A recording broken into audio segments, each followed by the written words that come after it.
Welcome down here to the vault. Why am I filming down here today? Well, I put up a poll on Facebook saying, okay guys, you call it. What kind of a show do you guys want to see? If you like somebody's suggestion, like it. And there were two that were tied. The first one was saying, hey, why don't you do a practical episode? People that do homebrew mods that are ugly, but they work. Thing is, not a lot of guys are doing homebrew mods. Most people are doing, well, they buy something from the store and they're happy. I'm not saying that nobody does homebrew mods. I'm saying most people don't do them. So I'm not really well qualified to do that kind of a show.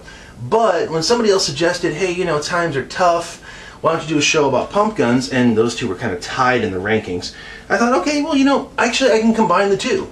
It should be kind of cool. So that's what we're doing here. We're talking about getting into pump play relatively cheap. So assumptions that I need to make. Assumption number one is you want to do this on the cheap. You don't have a lot of money to throw at it. And the second assumption is that you already play paintball, so you have all the gear that you need. You're just looking at getting into pump play. Well, in that case, congratulations, you already have 90% of the stuff you need to get into pump play. You got goggles, you got everything like that. So you just want to get a pump gun. Well, let me cut to the chase. If you want to get a brand new pump gun, this is what I would recommend, the Phantom. I'm very much a fan of the Phantom. I've had this one for over 10 years and it's still shooting. So, very reliable piece of machinery. Nice thing about Phantoms, you can buy one gun and get kits for it to run direct feed or stock class. 12 grams, they take a standard barrel. Everything that I have in this box. This is, I can play paintball out of this box. Everything in here is probably less than $500. I say probably.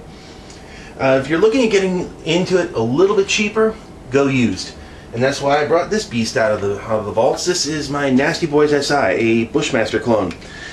You can get a pretty good used Nelson-based gun, relatively inexpensive. Matter of fact, before getting into this show, I checked eBay and I found a PMI tracer for less than 50 bucks right now. Of course, having said that, it's going to skyrocket. But anyway, the point is that you can get a pump gun like this really, really inexpensively. And what you're looking for, you want to get, if you want to get really cheap and you want good, you want the PMI tracer, PMI Piranha. Now the Piranha, that's another thing. You know, if you can find a Piranha, if you can find an old Piranha for relatively inexpensive, get it. But what you want to look for are PMI tracers, PMI Tagmasters, anything that says it is a Bushmaster clone. If it says a Bushmaster clone, then it's old.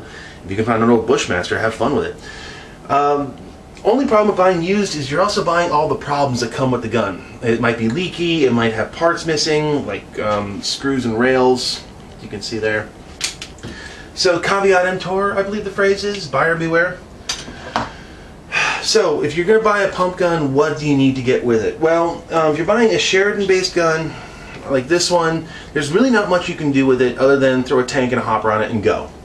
If you're buying a Nelson-based gun, you really want to get spring kits. And that's what's actually in this monstrosity mess. I actually got a friend of mine, Nero, who has an entire box that he calls springs and things. Because it's a tackle box full of springs. Because you never know. Dumb things happen.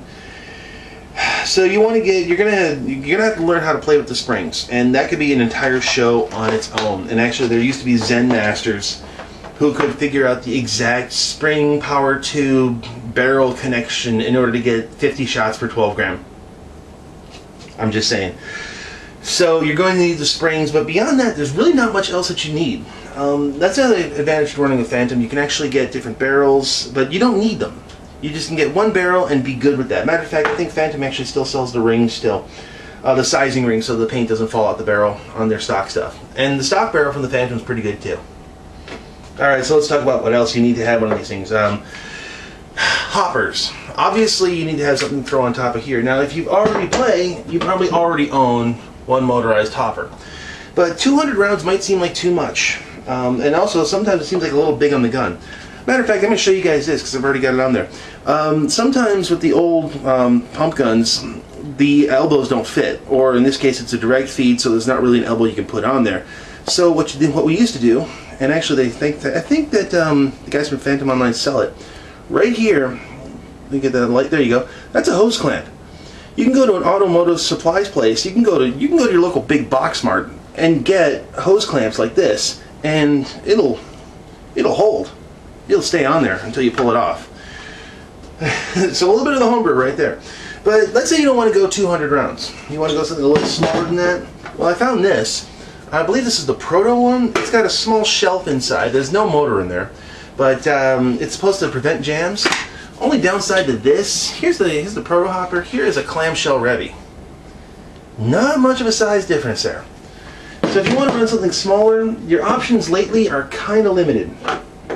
This is actually kind of an older one. This is Indian Springs, yeah, and this one has the channel to help prevent ball feed, the ball jams in there. And this is going to fit nicely on most of the side taps, just because I got an elbow for it, just like that. If you're pretty good at some PVC glue and you trust your luck, you can try to kit bash one of these things. Good luck finding a pop lid though that large. But if you're pretty good at PVC glue, you can try that. Exactly how to do that, I don't know. So I'm not even going to try. I'm not even going to try to fake like I know what I'm doing. That's going to fall. No, it's not going to fall. You can also find some little cheese wedge hoppers still, if you look hard enough. This one is my old one. If you do get a cheese wedge hopper, something you can do with it, because the cheese wedge hoppers usually have these little plastic tines in there to hold the paint in. Cut those out, get yourself a scope cover. I believe it's a 1 or a little bit larger inch scope cover. Throw that on there. And you can hold 50 rounds in this instead of 40. But I'm going to show you guys, this should actually be its own show, and it might actually be, I'll put out a companion show for this one.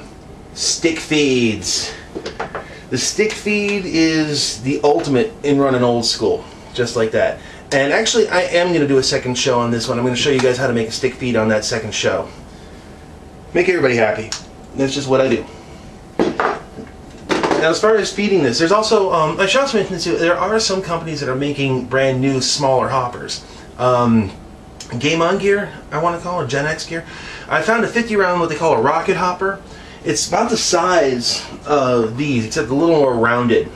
So I suppose it's to make it look more aerodynamic. And if you're more into the milsim thing, I know that Allen Paintball Products, they make a 50 round hopper that looks like a scope. One big hunkin' scope, but you know. So if you've got 50 round pods, you don't need to buy anything else. You can just get that hopper. It's cheap too. It's less than 10 bucks. So you can just go that route. That's really about it as far as pump play goes, getting into it. Oh, air tanks. Air tanks, maybe I should mention that too. If you have a nitrogen tank, the short answer is, will these things run on compressed air? Short answer is yes. The long answer is, you might have to do a little bit of mods to it. And when I say mods, I mean purchasing different types of internals. Actually, Mike Cassidy told me once that his Phantoms could run on nitrogen if they just had larger airways. I've never really had a problem running nitrogen on this Phantom. But I will tell you that if you get a Piranha, if you get a Sheridan brass pump gun, they don't seem to like nitrogen. And there's going to be somebody out there that disagrees with me, but I have never, ever had luck running compressed air on this particular gun.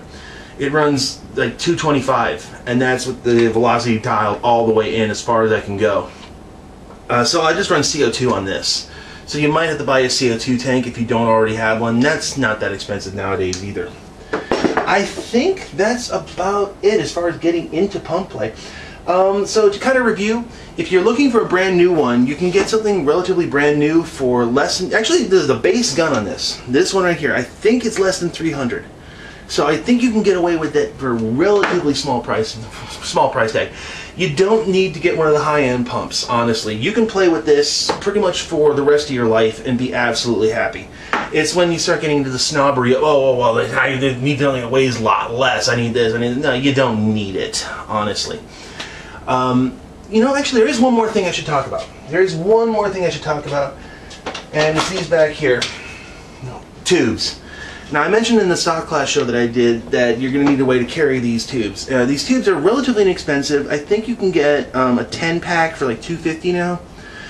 And you're going to need a way to carry these things. I personally use an old system that Doc used to sell from the whiteboard Doc. I still use this because it works. It works really well. And I actually have, let's see if I can find it in 5 seconds or less. No, I can't. It's in here. It's buried. Like everything else, it's buried in here.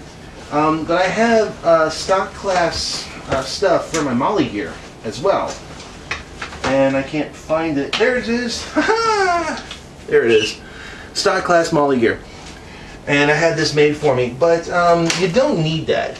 If you want to do it on the cheap, you get yourself some tubes from one of the major outlet stores, and then you go to your local sporting goods store, buy a shotgun shell belt.